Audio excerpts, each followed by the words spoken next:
Ayun lang guys, yung mga tropa ko na pumunta sa dagat. Tapos ayun, ayun na nga, yung mga nakuha namin, mga konting ano lang, mga konting ano na yung mga laman dagat.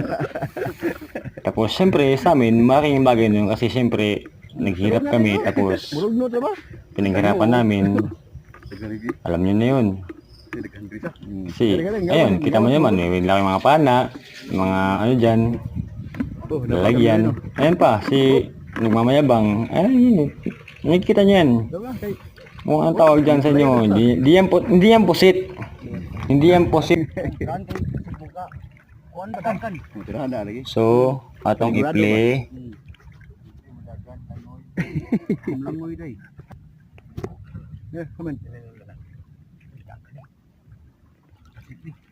Nara diha.